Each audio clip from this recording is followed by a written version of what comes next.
नमस्कार, मैं हूं डॉक्टर प्रसून। बिहार चुनाव से पहले सौगात और सियासत में तेजी आ गई है। आज पीएम नरेंद्र मोदी ने बिहार के सीवान में 10,000 करोड़ की सौगात दी। लगे हाथी आरजेडी सुप्रीमो लालू प्रसाद यादव पर हमला भी बोल दिया। पीएम मोदी ने कहा कि इनकी राजनीति का कुल जमा निचोड़ यही है कि ये परिवार के हित के लिए करोड़ों परिवारों का नुकसान करने में जरा भी नहीं चूकते। प्रधानमंत्री नरेंद्र मोदी ने अपने भाषण में एनडीए से पहले के शासनकाल को जंगल राज बताते हुए आरजेडी और कांग्रेस पर जमकर हमला बोला। प्रधानमंत्री नरेंद्र मोदी ने कहा कि पंजा और लालटेन वालों ने तो मिलकर बिहार के गौरव को ठेस पहुंचाई।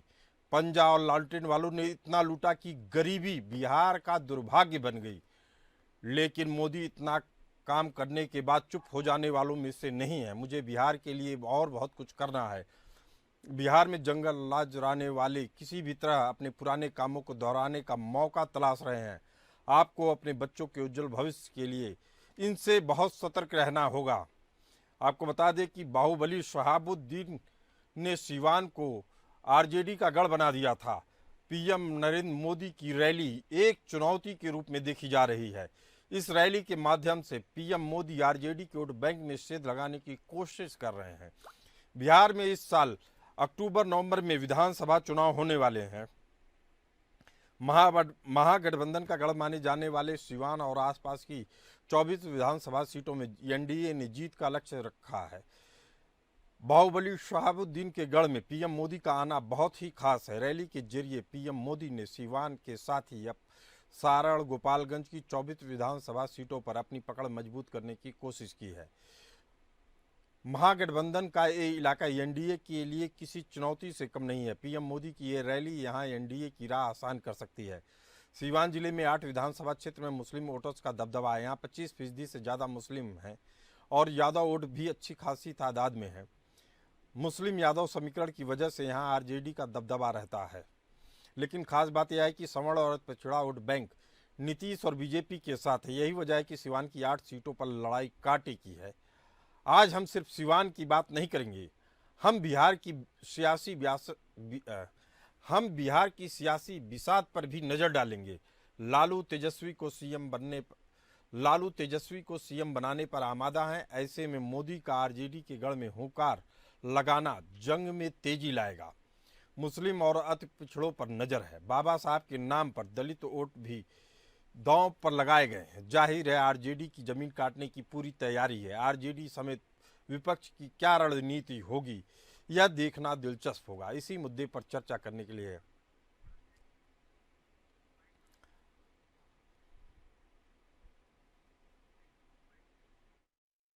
विकास की ये सारी परियोजनाएं बिहार को उज्जवल भविष्य की तरफ ले जाएगी, समृद्ध बिहार बनाएगी। सीवान, सासाराम, बक्सर, मोतिहारी, बेतिया और आरा जैसे बिहार के सारे इलाके फले फूले। इस दिशा में ये प्रोजेक्ट बड़ी भूमिका निभाएंगे। इनसे गरीब, वंचित, दलित, महादलित, पिछड़े, अति पिछड़े, हर समाज का जीवन आसान होगा।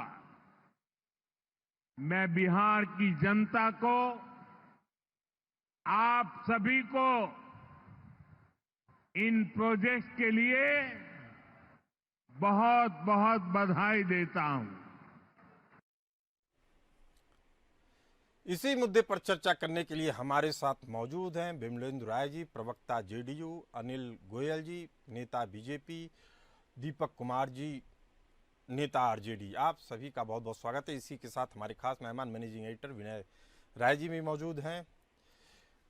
पहला सवाल दीपक कुमार जी, आपकी लड़ाई असल में है किससे, बीजेपी से या नीतीश कुमार जी से?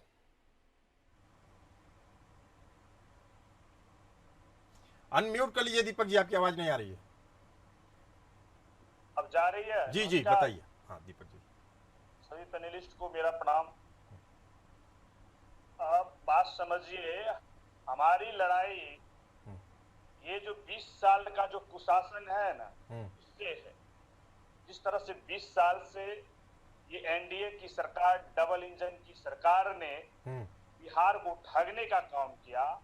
आज भी भारत के प्रधानमंत्री सिवान आते हैं, एक बार भी बिहार के आपराधिक घटनाओं पर जो है एक बार भी नहीं बोलते हैं कि माननीय मुखिया नीतीश कुमार जी और डबल डिप्टी सीएम बीजेपी के कि पॉस एरिया में, वीवीआईपी एरिया में कैसे हथियार और गोली चल जाता है। एक बार भी इस पे नहीं कि एक बार भी ये नहीं पूछते हैं कि मुजफ्फरपुर की बेटी कुर्नी की, दलित बेटी का किस तरह से रेप हो जाता है। एक बार भी यह नहीं बोलते हैं कि वेबसाइट पे गोली कैसे चल जाता है। एक बार यह नहीं बोलते हैं कि एक शिक्षक पर, छपरा के शिक्षक पर गोली कैसे चल जाता है। कैसे चल जाती है, बड़ा मुद्दा, अपराध बड़ा मुद्दा है, चुनावी भी मुद्दा है। लेकिन सवाल यही है कि जब आप सरकार में गठबंधन में थे तो क्या ये मुद्दे उठाते थे दीपक कुमार जी? जी आप बात समझिए कि हम लोग हर समय, हमारी जब भी सरकार रहा है हमने समझौता नहीं किया। जब इन्हें बिहार की जनता 2005 में सत्ता दिया डबल इंजन की सरकार को, उसके बाद आप देख लीजिए, मैं एक बात जरूर कहूंगा कि 5 वर्ष इनका कार्यकाल ठीक रहा, मैं भी एक्सेप्ट करता हूं, लेकिन उसके बाद इनका देख लीजिए कि बिहार की जनता इनके शासन काल से रो रहा है। लेकिन बार बार सत्ता की बागडोर उन्हीं को सौंपी जा रही है। अनिल गोयल हमारे साथ मौजूद है, बीजेपी नेता। अनिल जी ये बता दीजिए, मैं वापस आऊंगा आपके पास दीपक कुमार जी। अनिल जी बता दीजिए कि जिस तरह के अपराध बढ़ रहे हैं जिस तरीके से, क्या उस पर लगाम लगाने वाला कोई नहीं है? नहीं, ऐसा नहीं है। ये लोग जो है जी साथ लेकर के एक परिवार के विकास की बात करती है। इनको एक परिवार का विकास करना है, हमको बिहार का विकास करना है। ये जंगल राज था, चारा चोर थे, घोटालेबाज थे। हम जितने घोटालेबाज हैं, जितने माफियाबाज हैं, सबको जेलों में भेज रहे हैं और हम वहां पर कानून का राज स्थापित कर रहे हैं। आप अपराध की बात भी देखेंगे तो पिछले बार के मुकाबले पर अपराधों में कमी आई है। हम अगर अनिल गोयल जी, आप बेहद साफ गोई तरीके से अपनी बात रख दिए हैं। बस आपसे एक ईमानदार वाला जवाब चाहता हूं, ईमानदारी से जवाब दीजिएगा कि आपका नेता नीतीश कुमार होंगे या बीजेपी से कोई होगा, अगर सीटें ज्यादा आई बीजेपी की तो? हमारा बिल्कुल नीतीश जी के साथ में। चलिए ठीक है। विमलेंद्र राय जी हमारे साथ मौजूद है, प्रवक्ता जेडीयू।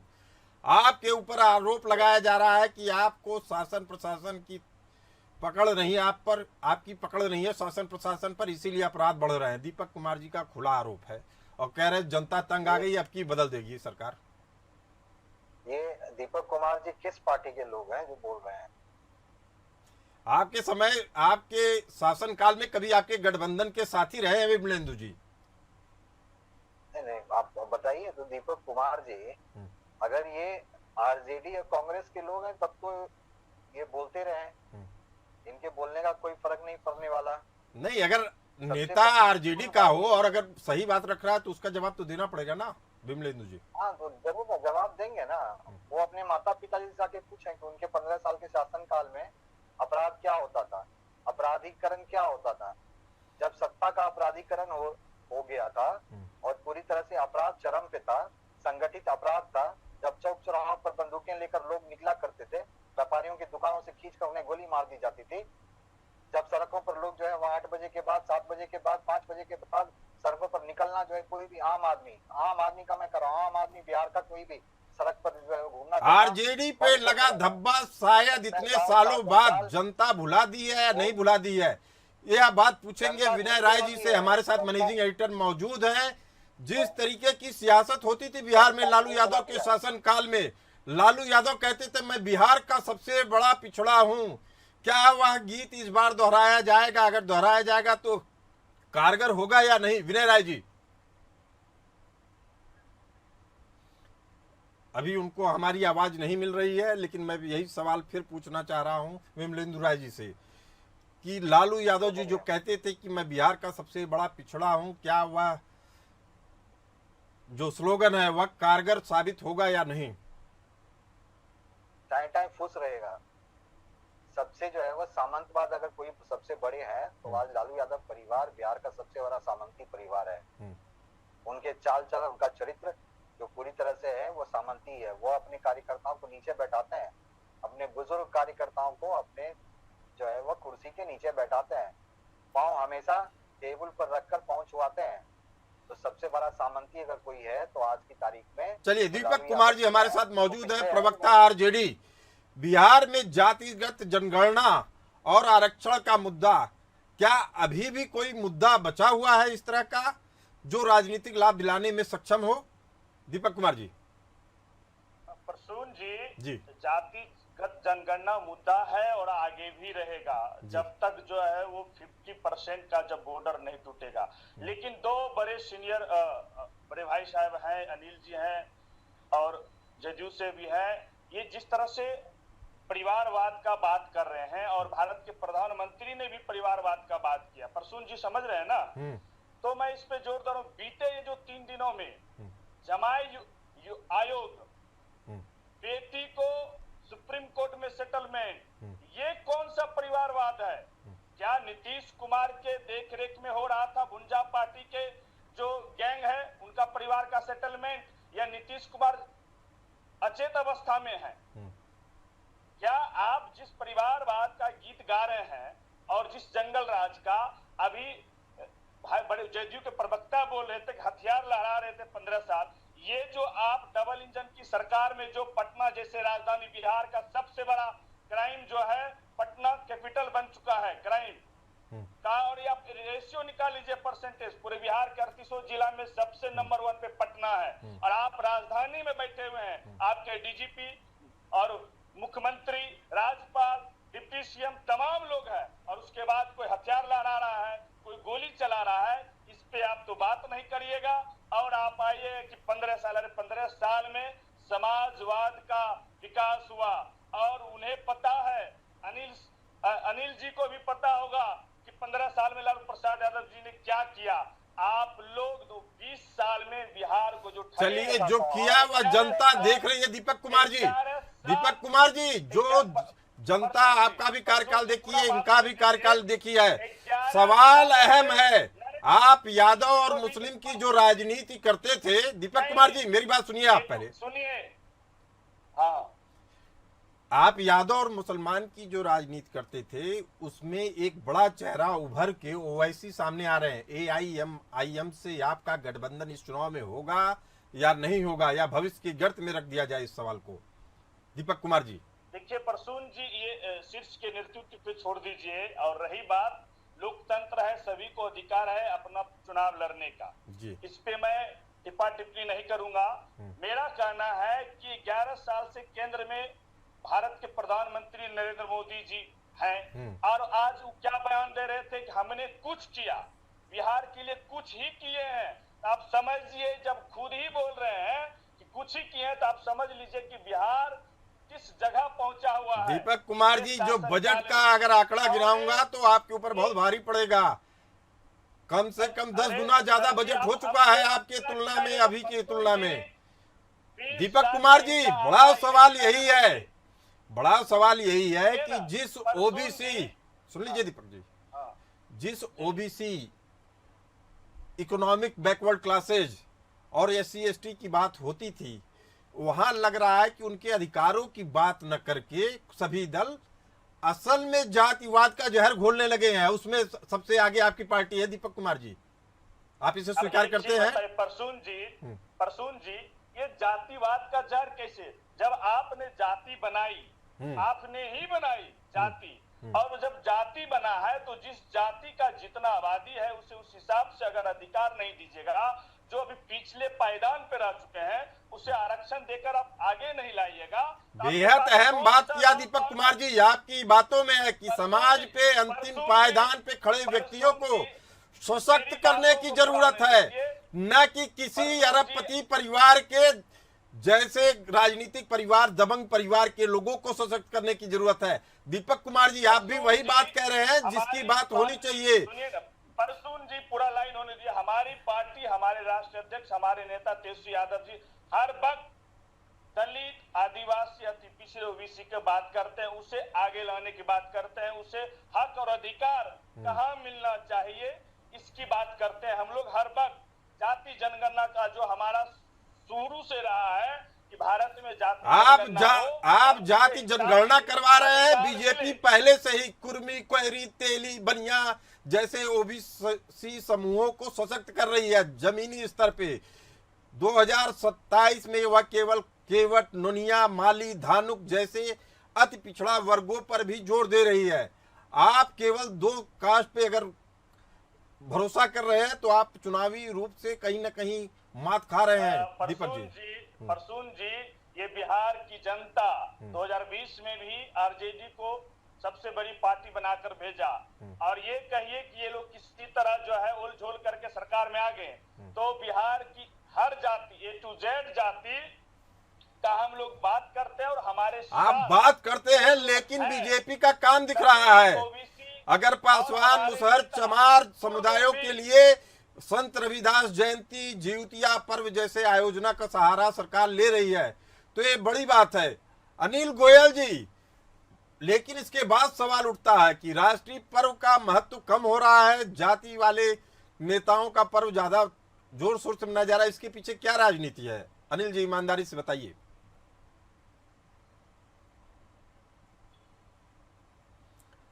अनिल गोयल जी, आपको आवाज हमारी आ रही है? उनको नहीं आ रही, हम दोबारा जोड़ेंगे। विमलेंद्र राय जी, इस सवाल का जवाब आप दे दीजिए। बिल्कुल आ रही है, मेरी आवाज आ रही है? जी जी। ये जातिवाद की बात करें, लोगों को धर्म के आधार पर बांटने की बात करें, यहाँ तक जहाँ इनकी सरकार का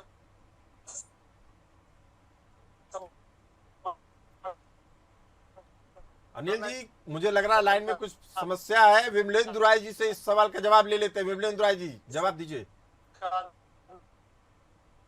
देखिए, मैं अभी भी पहले मुस्लिम ठेकेदारों को आरक्षण, प्रधानमंत्री आवास योजना है, आवास के धार्मिक आधार पर राज्य विकास की बात नहीं करते। दूसरी, ये लालू जी रेल मंत्री रहे हैं जी। सरकार के अंदर इन्होंने कितने वंदे भारत बिहार में चलाए हैं? चलिए, अब इसी का जवाब ले लेते हैं विमलेंद्र राय जी से। विमलेंद्र राय जी, अपनी बात रखिए। प्रधानमंत्री ने वंदे भारत बिहार पहुंच रही है, वंदे भारत आज बिहार में विकास हो रहा है। जी जी, आज आपकी अनिल गोयल जी, बिहार के इंजन इसी मुद्दे पर राय ले लेते हैं विमलेंद्र राय जी की। कहाँ सोए थे विमलेंद्र राय जी? जी बताइए। देखिए, मैं तो स्पष्ट रूप से एक ही बात, 2-3 बातें हैं जो एकदम संक्षिप्त में कहना चाहूंगा। माननीय नीतीश कुमार जी बिहार में जो है वो न्याय के साथ विकास का नारा लेकर आए थे 2005 में, वो आज भी बिहार में अनवरत जारी है। दूसरा, माननीय नरेंद्र मोदी जी ने कहा सबका साथ सबका विकास, तो आज बिहार में डबल इंजन की सरकार चल रही है और विकास के काम, मैं अभी तो आरजेडी के लोग क्या बोलेंगे, इनको बोलने का कोई हक नहीं किसी भी क्षेत्र में, चाहे वो जाति जनगणना की बात कर लें, चाहे वो विकास की बात कर लें, अपराधीकरण की बात कर लें। बिहार आज टोटल पूरी तरह से कंप्लीट बिहार का प्लेटफॉर्म एक डेवलप्ड स्टेट की तरफ जो है वो हम बढ़ चुके हैं, और इसमें कोई दो राय नहीं है। केंद्र की सरकार और बिहार में, केंद्र में नरेंद्र मोदी जी की सरकार और बिहार में नीतीश कुमार जी की सरकार, जब ये जुगलबंदी बनी है, बिहार को डेवलपमेंट के जो है नए आयाम मिले हैं। आज बिहार में लगभग 5 लाख करोड़ के प्रोजेक्ट जो है वो केंद्र और राज्य सरकार के साथ जो है वो मिलकर हम कर रहे हैं। विमलेंद्र राय जी बेहद अहम बात कह रहे हैं। दीपक कुमार जी कह रहे हैं बिहार में विकास की बयार नहीं आधी बह रही है। पीएम आवास योजना, उज्ज्वला, स्वच्छ भारत, हर घर नल योजना जैसी तमाम योजनाएं प्रचारित प्रसारित की जा रही है पूरे बिहार में। बिहार के लिए स्पेशल पैकेज की भी घोषणा हो चुकी है। बिहार में डबल इंजन की सरकार है। स्टार्टअप फंड, स्किल डेवलपमेंट जैसी योजनाएं युवाओं को बढ़ावा दे रही हैं। लेकिन जब आपकी पार्टी की बात की जाती है तो चारा घोटाला, जमीन घोटाला, आरजेडी का जंगल राज सुनाई देता है। दीपक कुमार जी, इससे कैसे निपटेंगे आप? प्रसून जी, आपने इनसे 20 साल का और ये 11 साल केंद्र का, 2014 में भारत के प्रधानमंत्री नरेंद्र मोदी जी आते हैं, कहते हैं हम सिलेंडर का दाम कम करेंगे, 2 करोड़ रोजगार देंगे, महंगाई कम करेंगे, हम जो है बिहार को जो है चीनी खाएंगे। अब विमला जी आप बोल रहे थे, हम चुपचाप सुन लीजिए, आप सुन लीजिए, आप सुन लीजिए। तो विमलेन जी वापस आऊंगा आपके पास, आप जरा सुन लीजिए दीपक जी को। सुन लीजिए ना, इनका नल जल जो है, इनका प्रसून जी का नल जल जो है सभी जगह नल ही गायब है। इनका नल जल फ्लड हो चुका है। आदमी को पूछिए जीडीपी क्या होता है, जब आपका मंत्री अचेत अवस्था में है। बता सकते हैं। बीजेपी जो बोलता है वो भी झूठ, और नीतीश कुमार जी पूरे। चलिए अनिल गोयल जी, आपसे एक बड़ा सवाल है, अनिल गोयल जी को जवाब देने दीजिए, समय की कमी है, कृपया एक एक करके बोले।